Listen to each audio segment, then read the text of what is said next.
今日もですね、マッキーちゃん、僕の日本人彼女を呼びました。今日聞きたいことはですね、日本人女性が韓国人と付き合って何に衝撃を受けたの？実際付き合ってみてどうだったの？みたいなところを聞いてみたいと思います。はい、聞いてくれ。日韓カップルのリアルをお話ししますね。僕、いつも3つでまとめて話してるんですけれども、マッキーさんも3つという認識でよかったですか？はい、よろしいです。というか僕が3つにさせたんですけれども。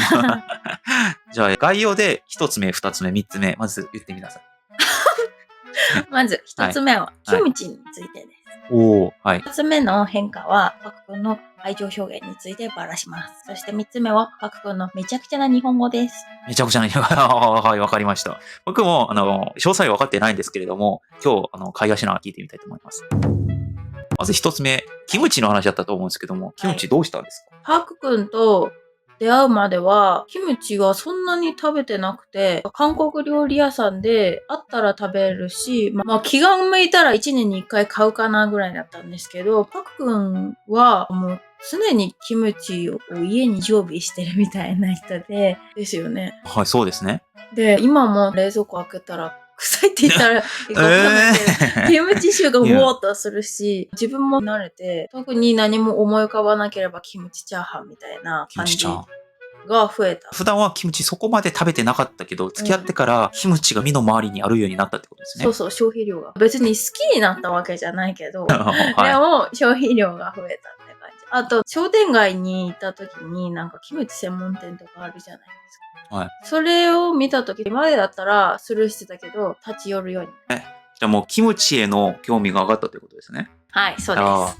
でもこれ僕も逆バージョンでありまして、納豆って僕日常生活でほとんど見ないですし、僕の場合食べないんですけれども、彼女と付き合って納豆とか食べるんですね。それで僕も納豆の親密感は上がりました。まだ食べれてはないんですけど。親密感上がってないでしょ。だって絶対断固拒否だし。っていうことあるんですね。じゃあ、印象に残っているパク君のキムチシーンはあるの？私がただのコンビニの肉うどん食べてたら、キムチ入れたら美味しいんじゃない？あと、私がまずいパスタを作っちゃった時があって、ツナの和風サラダみたいなやつだったんですけど、まずく作っちゃったって自分で思ってたし、パックの反応も微妙っていうか、あんまり食事が進んでなくてで、じゃあキムチ入れたら食べるのかなと思って入れてみたらって言ったらバクバク食べてて。いや、でも、僕何でもキムチまではないんですけども、本当にその相性はキムチが良さそうだったっていうのがあるんですね。本人もそれはお認めになられてる。まあそうですね。そうですよね。いや、そうなんですよ。皆さん、うどんとかキムチよくあるんですよ。みたいなパターンいくつかありますよね。ありますね。それは、マッキーさんにとっても新しい発見でしたか？はい。そうなんですよ。皆さん、何でもいいので、とりあえずキムチと組み合わせてみてください。意外と、牛丼とか、卵焼きとか、ということが一つ目のキムチの話でした。二つ目の話いきましょうか。愛情表現とかその辺の話だったと思うんですけれども。僕、あんまりイチャイチャしたくてこの動画を撮ってるわけではないんですけれども、そういうのがあったんですね。そうです。パックの動画での姿はもう偽の姿です。偽、はい。どういうことでしょう？普段のパックンはなんか10秒に1回ぐらい愛情表現してるみたいな。そうなんさようでしょうか。言ってみて。それはちょっと言えないんですが、言ったらこの動画も見なくなるんで、それはちょっとやめておきたいんですが、印象に残ってるようなワードがあるんですか？でもさ、いろいろバリエーションあるけど、愛を叫んでるよね。好きだーとか。今日も君との一日が始まったとか言いながら来る。まあ確かありますね。笑ってくれるので、もちろんその気持ちもあるんですが、ボケとして。そう。8割は笑い。何言っても笑ってくれるんですよ。雨が降ってる時に君の傘になるみたいな。あはははみたいな。そういうの街で言う時に耳元で囁いてきて。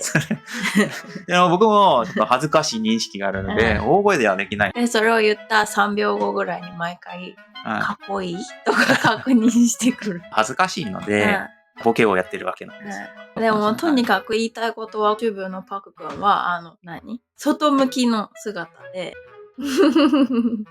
こんなちゃんとした人じゃなくて。ちゃんとした人です、おそらく。人それぞれなんかカスタマイズするじゃないですか、その接し方。マッキーさんには、そうすると、お互い笑顔なくて、そうさせていただいて。じゃあ、パク君、優しさですね。ありがとうございます。優しいですね。2番目の愛情表現の話でした。じゃあマッキーさんも、そうやって愛情表現は司会してくれるんですか？いいえ、しません。それはなぜでしょ難しいか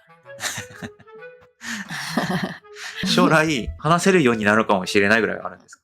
ら。ないね。じゃあ次の話に行きましょう。次の話聞きたい話です。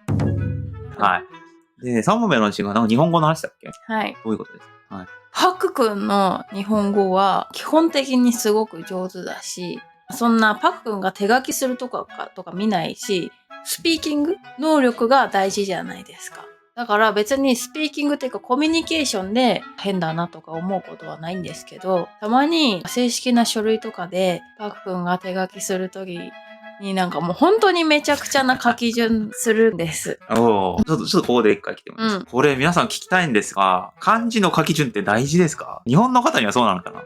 韓国もその書き順は学ぶんですが、僕の個人的などうでもいい価値観なんですけど、結果さえ字が書けていればいいんじゃないですかっていうのが僕のその考え方なんですが、それに対してどう思う？認めますか？気持ちが大事なんですか？日本人も別に 100% 合ってる書き順ってことはないから、別にそれを見てどうこうってことではないんですけど、パク君の場合はなんか絶対その方向には線を引っ張らないでしょっていう方向に、奇想天外な方向に書くから、真面目に書いてるシーンでもなんか笑っちゃってって感じですね。というのも、マッキーもお母様も書道をやられてるんですよ。お母様はもう書道のプロでして。基本的にパク君との会話で会話が止まったり、って思うことはないんですけど、一回なんかの時にナチュラルに貴様はって言われて、悲しかったです。貴様は、いや、あなた様のあれなんじゃないかな。わかる。間違えた理由はわかる。わかる。でも、パク君は結構外見っていうか、しっかりしてる人に見えるし、別におふざけキャラとかではないからこそ、急に貴様とか言われると面白いなっていうのがあります。これ以降は一回も使ってないですよ。そうそうそう、禁止した。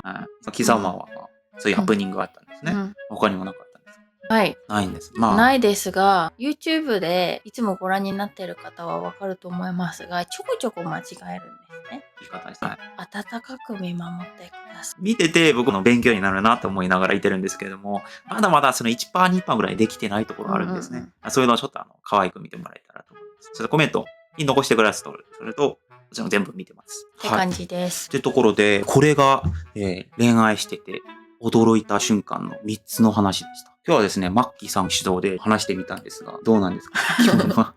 パク君の東大留学チャンネルなのに、私が話す動画と言われて撮ったので、これからこのチャンネルをジャックしていきたいと思います。ですよ、皆さん、マッキーが話してるのを聞きたいんですよね。マッキーだからこそ見える世界もあると思うんですよね。ちなみにマッキーさん的にはなんかやってみたい企画とかあるんですか？こうやってお部屋で喋ってる動画しか出したことがないので、どっかロケじゃないけどお出かけして撮ってみたいです。ところで今日この辺でおしまいにしたいと思います。じゃあマッキーさんから最後の挨拶をお願いします。チャンネル評価じゃないや。さあ皆さんいかがでしたでしょうか？またこんな話が聞きたい。いろいろとコメントをお寄せくださると嬉しいです。ではまた次回お会いしましょう。アンニョー。アンニョー。うまいじゃない。